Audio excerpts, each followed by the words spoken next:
The Black Radio is brought to you by Academy Sports and Outdoors. Huddle up, football fans. Tailgate season is here, and nobody gets you ready for game day like Academy Sports and Outdoors. Swing by your local Academy store. Shop online at academy.com to find everything you need, from grills to jerseys and more. Be a watch party legend with gear from top brands like Nike and Under Armour, all at unbeatable prices every day. With 8 Academy stores across Indiana, including our Lafayette location, fun can't lose, and neither can you. Gear up today at Academy Sports and Outdoors. Welcome into another edition of Gold and Black Radio, presented by Academy Sports and Outdoors. I'm your host, Derek Schultz. In the most frustrating loss of the season, Purdue thoroughly outplayed Minnesota for 4 quarters, but really just couldn't get out of its own way. As a common theme, mistakes reared their ugly head again, and they allowed the Gophers to take advantage in a come-from-behind 27-20 win over the Boilers on Saturday night. We'll recap that loss and look forward to another road trip, this time to suddenly plucky Northwestern with Tom Dienhart and Jellison in just a bit. But first, a thank you to our tremendous Gold and Black sponsors that make this show possible, including Purdue Federal Credit Union, a proud partner at Purdue Athletics and the official credit card for Purdue fans. Boiler Up, East End Grill and Ripple & Company, 2 distinctive bistros across the street from one another on the far end of Main Street, the perfect place for your next event. The Whitaker Inn, this Midwestern oasis is perfect for a relaxing staycation or a weekend getaway. Escape from the ordinary at the Whitaker Inn. Sand Valley Resort, ready for a winter getaway? Discover the stillness and beauty of Sand Valley. Our stunning 12,000-acre landscape is the perfect place to explore, whether you're cross-country skiing, enjoying a quiet walk, or just relaxing by the fire. With thoughtfully designed accommodations and nourishing dining, Sand Valley is the place to reconnect with yourself and those you love. Find your winter retreat at sandvalley.com. And the Purdue Institute for Cancer Research. The Purdue Institute for Cancer Research has a history of innovation and one goal for the future: defeat cancer. Purdue brings together world-class Boilermaker scientists from all across the university conducting cutting-edge research that uncovers new ways to prevent, diagnose, and treat cancer. With your support, cancer research saves lives. Join the fight and donate to the Purdue Institute for Cancer Research today. Let's go ahead and welcome on our dynamic duo of Tom Dienhart and Jellison, football writers for goldandblack.com, as we do each and every Tuesday for GBR. And Tom, you may not tell because I have a little bit of a sunny disposition naturally. I'm still salty about Saturday night. I think a lot of Purdue fans probably are. Look, they not only did they control, I thought they really dominated both lines of scrimmage, offensively and defensively. I thought they pushed Minnesota around. They dominated the game in many areas, but you just can't slop around like that and expect to win on the road. And, you know, the drops, the penalties, the turnovers, man, they were just their own worst enemy again on Saturday night. Yeah, you mentioned the holy trinity of Purdue's undoing there Saturday night. The drops, I think PFF had them for 6 total. Ugh. Penalties, 9 penalties. Those 2 crucial face mask penalties on that touchdown drive that ultimately tied the game for Minnesota. The turnovers, guys, 4 turnovers. The one came at the very end of the game, but the 4 turnovers overall. Once again, that's a theme we've seen repeated each week. Purdue did get its first interception of the year, so they got that going for them. But yeah, Derek, those are the things that conspired to undo Purdue there. A game everybody knows they should have won, a game they let get away. You look at the stats, I'm looking at them right now, 456 yards to 262, 253 yards rushing to 30, on it goes. So, but you guys have heard that adage too, statistics are for losers, and the one stat that matters, the final score, obviously Purdue came up short in. Yeah, you dominate everything but the scoreboard. But, Dub, how frustrating is it to look at this box score, as Tom just outlaid, and know that it's all for naught? I mean, if you would have handed me a sheet of paper and said, hey, Purdue was going to – hell, if you would have just handed me the rushing margin and said Purdue's going to do this, I would think they were going to win it by 10-plus points, not lose. Yeah, you look at it, I mean, basically every facet of the game, Purdue is better. It's just those key moments that Purdue just keeps coming up short in. I know Tom touched on the turnovers, which are huge. I tend to look towards the red zone a little bit, just with this offense. I think this offense has been good. It hasn't been great. It hasn't really eclipsed that 30-point mark as much as I would like to see. And I think a lot of that just kind of stems from the struggles in the red zone. And that goes back to situational football and making big plays and key plays, which Purdue just hasn't done this year. They didn't really need to do it against Ball State and Southern Illinois. But especially in the losses to USC and Illinois, and then this past Saturday at Minnesota, you got a handful of plays or a handful of factors that Purdue cleans those up, they win, or at least have a shot to win against USC and Illinois. They win on Saturday against Minnesota. So I think that's probably what drives Barry Odom crazy is these things that should be controllable. They're not being controlled by Purdue. They're kind of shooting themselves in the foot. So, I think it's just been the same story the last few weeks. And I think maybe this is the boiling point for them where they can really make a change and turn this thing around. But just super frustrating if you're Purdue from coming out Saturday. Yeah, Doug, you talk about the red zone, and Tom, I think this play got lost in the shuffle because it was still very early in the game, but Purdue really had the chance to land. I think what probably, especially with the game played out, could have been an early knockout blow. They were driving for a touchdown, and they're dominating the game. They're running all over Minnesota. They're moving them off the ball. And look, I'm not an offensive coordinator. I'm not a play caller, but I do believe that there's a time and place for everything. And even if it had worked, the Maccabee throw, what are you doing there? Like, right? I just thought like it didn't match the flow of the game whatsoever. It almost felt like it was something that Purdue had dialed up and they were going to use it no matter what. But time and place, I thought that's a play that you use when you're trying to get yourself going. They were going. They didn't need to get going. And I'm trying not to be like a hindsight is 2020 guy and judge it on the result. Like I think not only was the result bad, I thought the process was bad, and even calling that play in that situation. Yeah, I mean, people all across social media were saying, why get cute at that point, Derek? And you mentioned the exact reason. Why do you get cute when you're moving the ball like you're moving the football, right? That's the sort of a gimmick you pull out against an Ohio State or some more powerful foe where you're trying to maybe get a key first down, or you're trying to score a touchdown in the red zone. We have to try to fool them and trick them. Well, again, there was no need to try to fool or trick Minnesota on that night. And, of course, Josh Henson, we asked him about that on Monday, and, he defends the play. He said the receiver was wide open. Devin just held the ball for too long, did not throw it quick enough. Well, that's a problem. The play wasn't executed correctly. But, yeah, I'm with you. That was a point where Purdue could have maybe delivered a early knockout blow, and that seemed to be the case throughout the first half in particular, even in the third quarter. Purdue kept letting Minnesota hang around. And sure enough, it finally caught up to them. Purdue could never get over them, could never distance itself scoreboard-wise, and we saw them pay for it there at the end there. And then, gosh, boy, after that touchdown, to have the pick six right on the heels of that was just a brutal sight. Yeah, it was tough, and to reel after that. And even that play with the receiver, I don't even remember who it was. I don't know if it was Tuggle or Jackson or who it was in the end zone there. Even with that being open, you're just leaving a lot more up to chance by allowing Maccabee to make that throw as opposed to, Singleton or Brown or somebody else that's a quarterback on your roster. But let's talk about Maccabee a little bit because, look, I know I'm being kind of doom and gloom here. There were positives, right? And Dub, one of them, just the offensive line play into just the rushing success. We saw a little bit of it start to crack, the dam start to break a little bit against Illinois, and then the floodgates came rushing open with what they did there. The quarterback's getting involved too. I mean, I thought Brown was very effective. A lot of that was just escaping, but the Malachi Singleton play that they hit the first touchdown on was a terrific play call as well. Have they found something there? And I'm not expecting them to go for 250 every Big Ten game, but have they at least found something to unlock this rush offense? Because we know how important it is to Purdue's bottom line. Yeah, I think this offensive line has found its groove, especially there in the first quarter, second quarter. The holes that Devin Maccabee was able to run through were massive. And then, you think back to like the Notre Dame game where he just had zero space. So I think this offensive line is improving, especially in the run game. I still like to see more steps forward in terms of pass pro, but I think you take the improvements in the run game right now, and that's going to be key for Purdue, where they'll be able to bleed the clock and control the football and kind of dictate the pace of the game at times, especially with this stretch they got coming up here against Northwestern and Rutgers. But going back to Saturday, Devin Maccabee is going to be the bell cow back for Purdue.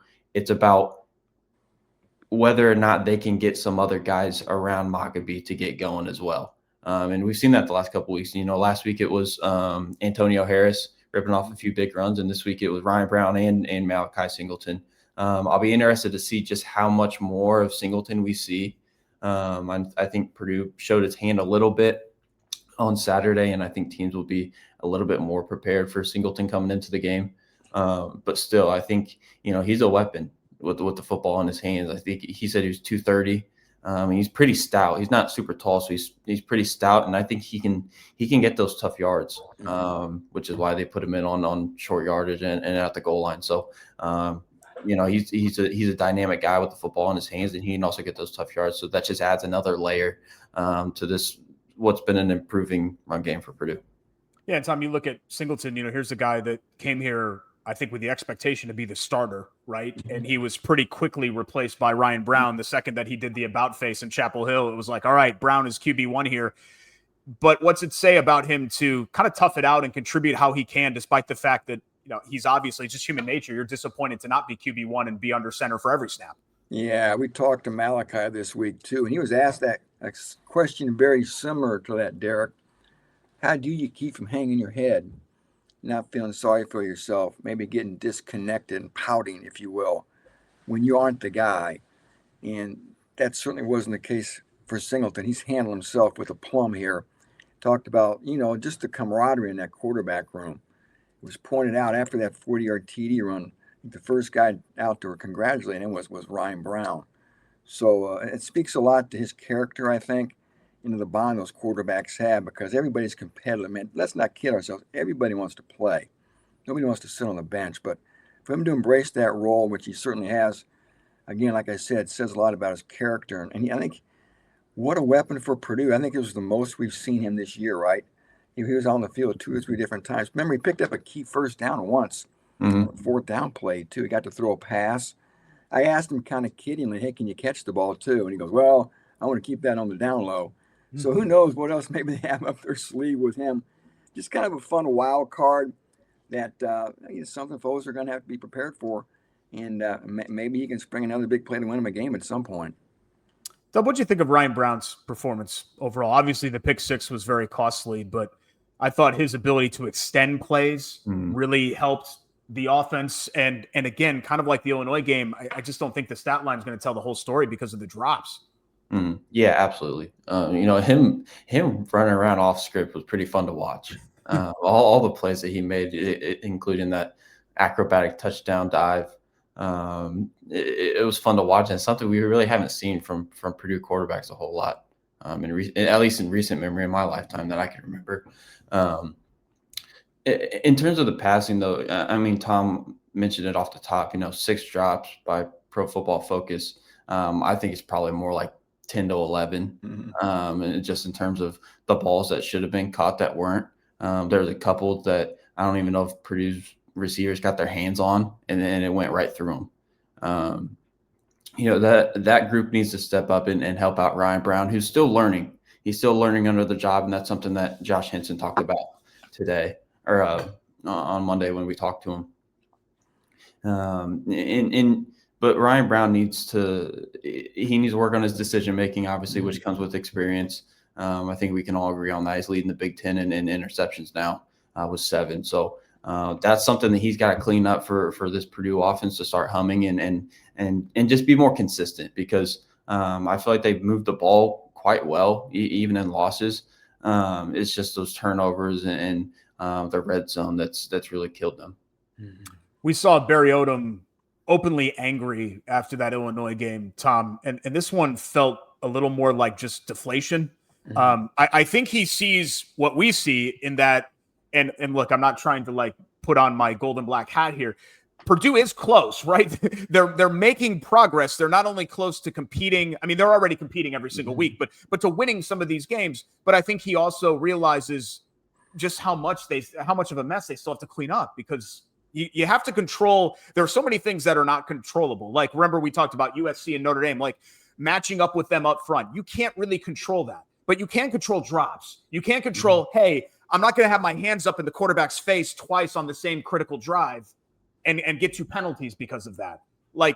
controlling the controllables, it sounds easy, but it's so difficult for a guy that's trying to sort of establish a program here from square one. Yeah, you're right. Learning how to win, that was something that sort of crossed my mind during and after the game. Learning how to win. How do you learn how to win? You hear that uttered often. And I think, Derek, I concluded, and you kind of articulated it, a lot of times it's doing the little things. The little things become the big things. The attention to detail when you're, like you said, rushing the quarterback. Mike Shear talked about that this week. They're taught how to do that. You're not supposed to have your hands up around the guy's face. Not once, but twice, for crying out loud. And the drops. And like Dub said, I think PFF was generous with just 6. Can't happen, man. And again, it's been an issue all year. And you got to help your quarterback out. And that gets back to focus, attention to detail. They talked about, we're going to work more on the jug machine this week. And that's great, I guess. But you have to do that. You have to start somewhere. But I don't know. But again, learn how to win and how you bring all these new pieces together, still developing chemistry. But like you said, Derek, they definitely are more competitive. They're well coached. It's just a matter of, I guess, dotting your I's, crossing your T's at this point. They were that close last week. And Barry Odom talked about that. He says it's time for results. It's time to stop talking about progress. At some point, we're all judged by our results, right? And they're not winning. So he gets it. I know he's frustrated. You can sense it in the post game.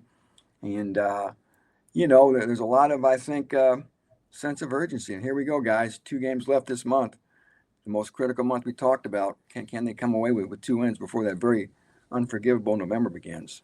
Yeah, I mean, learning to win. They've got two pseudo final exams the next 2 weeks, right? Because that November slate is going to be brutal. We're going to be back on Friday for another edition of Gold and Black Radio to get you set for the Northwestern Wildcats. But in the meantime, the absolute best Purdue coverage can be found right here at goldenblack.com with Tom and Dub, and on social media. So you can also follow them at Tom Dienhart 1 and at Dub Jellison for all of the latest when it comes to the Boilers. Guys, we'll reconvene in a couple days. Thanks so much as always. Thank you, fellas. Thanks, Derek.